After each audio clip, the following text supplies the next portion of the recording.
Barchaga salam dostlar. Sizlerмен sport жаңалыктар. Videoni basamas burun arnaga tirkelib, videoga like basuudu unutpаңыздар. Knockout. Айдос Ербосунұлы чемпионмен жекпе-жекке шықты.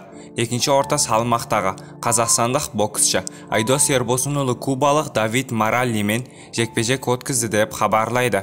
Супер орта дивизионда WBI World белбеу үшін 12 раундтық айқас ақшның Миннеаполис қаласында өтіп, соңғы раундта Моралл қазақ боксын нокаутқа түсірді. Осылайша Айдос карьерасындағы алғашқы рет жеңілді. Ал кубалық 8-ші жеңіске жетіп, титулды қорғап қалды. Әлем чемпионы жеңілмеген қазақ боксшыға қатысты мәлімдеме жасады.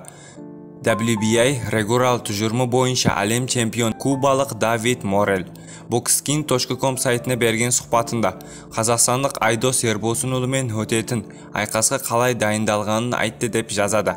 Бұл жекпе-жек мен үшін өте маңызды. Ербосунұлы мықты спортшы, ол өте ақылды және тактикалық тұрғыда мықты боксшы.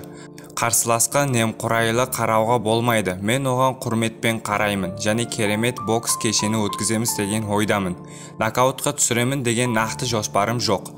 Орайы келіп жатса міндетті түрде нокаутқа түсіремін. Алдағы айқаста менің ең мықты тұстарымды көресіздер, дейді Моралл.